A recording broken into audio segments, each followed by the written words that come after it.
প্রিয় শিক্ষার্থীরা, তোমরা নিশ্চয়ই ভালো আছো। আজকে আমরা ফাউন্ডেশন ইঞ্জিনিয়ারিং এর দ্বিতীয় অধ্যায় ক্লাস শুরু করব। এই অধ্যায় শেষে আমরা জানতে পারবো মাটি দৃঢ়করণ কি, মাটি দৃঢ়করণ পদ্ধতিগুলো ব্যাখ্যা করতে পারবো, মাটির কণার সংযোগ এবং অপসারণ দ্বারা মাটি দৃঢ়করণের প্রভাব জানতে পারবো, নিষ্কাশনের দ্বারা মাটি দৃঢ়করণ পদ্ধতি বলতে পারবো, স্যান্ড পাইল পদ্ধতি বর্ণনা করতে পারবো এবং মাটি সিমেন্ট দৃঢ়করণ পদ্ধতি বর্ণনা করতে পারবো। তো আসো আমরা এখন মূল ক্লাসে যাই। প্রথমে আমরা জেনে নিই মাটি দৃঢ়করণ কি। মাটির গুণাবলী পরিবর্তন করে মাটিকে এমন ভাবে উন্নয়ন করা হয় যাতে মাটি নির্দিষ্ট ইঞ্জিনিয়ারিং কাজের উপযুক্ত হয়। তবে মাটির এরূপ উন্নয়ন কাজের নামই হলো মাটি উন্নতিকরণ বা মাটি দৃঢ়করণ। অর্থাৎ এই ক্ষেত্রে স্থানীয় নির্মাণ সামগ্রী ব্যবহার করে আমরা কম ব্যয়ে নির্মাণ কাজ সম্পাদনের জন্যই মাটি দৃঢ়করণ পদ্ধতি ব্যবহার করব। তো কি কি উদ্দেশ্যে মাটি দৃঢ়করণ করা হয়, আসো এগুলো দেখে নিই। উদ্দেশ্যগুলো হলো ভারবহন ক্ষমতা বৃদ্ধি, শিয়ার শক্তি বৃদ্ধি, স্থিতিশীলতা বৃদ্ধি, সংবেদনশীলতা হ্রাস, ভেদ্যতা হ্রাস, সংকোচনশীলতা হ্রাস। তোমাদের নিশ্চয়ই এই টার্মগুলো জানা আছে। এখন দেখো মাটি দৃঢ়করণ ব্যবহারের ক্ষেত্রগুলো। প্রথমে আমরা বাম পাশের ছবিতে দেখতেছি ম্যাট ফাউন্ডেশন। আমরা গত অধ্যায়ে কিন্তু ম্যাট ফাউন্ডেশন সম্পর্কে পড়ে এসেছি। এখানে মাটিকে অনেক চাপ সহ্য করতে হয়, এর জন্য এখানে মাটি দৃঢ়করণ ব্যবহার করা হয়। এবং ডান পাশের ছবিতে দেখো রানওয়ে, অর্থাৎ যেখানে বিমান ওঠানামা করে সেখানে মাটিকে অনেক চাপ সহ্য করতে হয়, এখানে মাটি দৃঢ়করণ ব্যবহার করা হয়ে থাকে।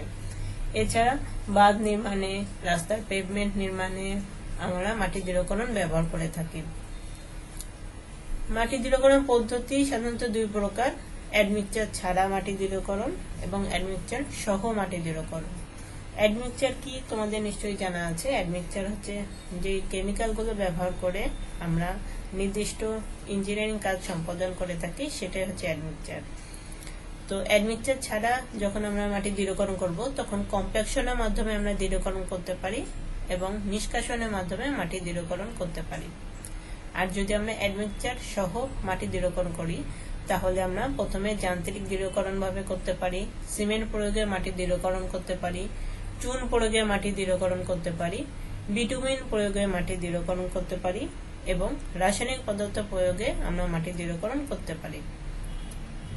এখন আমরা আসলে দেখে নিই মাটি কণার সংযোগ এবং অপসারণ দ্বারা মাটি দৃঢ়করণ বলতে আমরা কি বুঝি। মাটি যদি আমরা ওয়েল গ্রেডেড না পাই তাহলে এতে আমরা অন্য মৃত্তিকা উপাদান মেশাতে পারি অথবা কোনো মৃত্তিকা উপাদান বাদ দিয়ে মাটির মিশ্রণকে আমরা দৃঢ়বদ্ধকরণ করতে পারি। তো মাটি কণার মাটিকে আমরা কয়েকটা ভাগে ভাগ করতে পারি। আসো এগুলো আমরা একটু দেখে নিই। প্রথমে আমরা দেখো এই মাটিকে আমরা এগ্রিগেট অংশে ভাগ করতে পারি। এগ্রিগেট হচ্ছে 0.075 মিলিমিটার যে চালনী দ্বারা অতিক্রম করবে না, এমন মৃত্তিকা কণাকে আমরা এগ্রিগেট বা দানাদার অংশ বলি।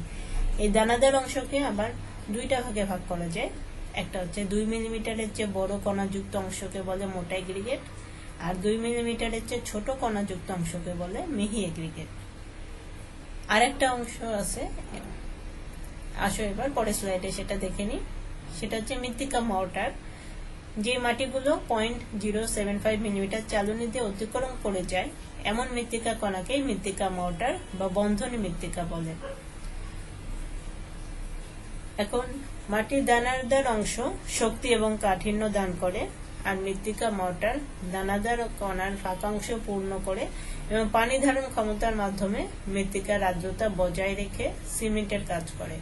ফলে মৃত্তিকা মিশ্রণ শক্ত বাঁধনে দৃঢ় ও দীর্ঘস্থায়ী হয়।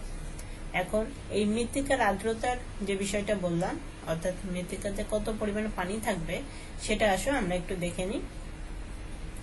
আমরা যখন ভিত্তির জন্য মাটি ইউজ করব তখন তার তালগ্ন সীমা হবে বা লিকুইড লিমিটে হবে সর্বোচ্চ 25% এবং নম্যতা সূচক বা প্লাস্টিসিটি ইন্ডেক্স হবে সর্বোচ্চ 6। এখন দেখো এখানে আমরা তালগ্ন সীমার একটা চার্ট দেখতে পাচ্ছি। মাটি যখন লিকুইড অবস্থায় থাকে তখন যে পরিমাণ পানি থাকলে লিকুইড অবস্থা থেকে নম্য অবস্থায় বা প্লাস্টিক অবস্থায় আসে তখন মাটিতে যে পরিমাণ পানি থাকে সেটা হচ্ছে লিকুইড লিমিট। আর নম্যতা সূচক বা প্লাস্টিসিটি ইন্ডেক্স আমরা কিভাবে বের করব তা আসলে আমরা পরের স্লাইডে একটু দেখে নিই।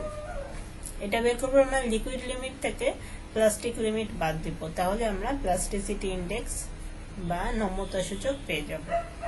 তো ভূপৃষ্ঠস্থ মাটির জন্য তারল্য সীমা হবে সর্বোচ্চ 35% এবং নম্যতা সূচক হবে 4 থেকে 9 এর মধ্যে। তো নিশ্চয়ই তোমরা বুঝতে পেরেছো।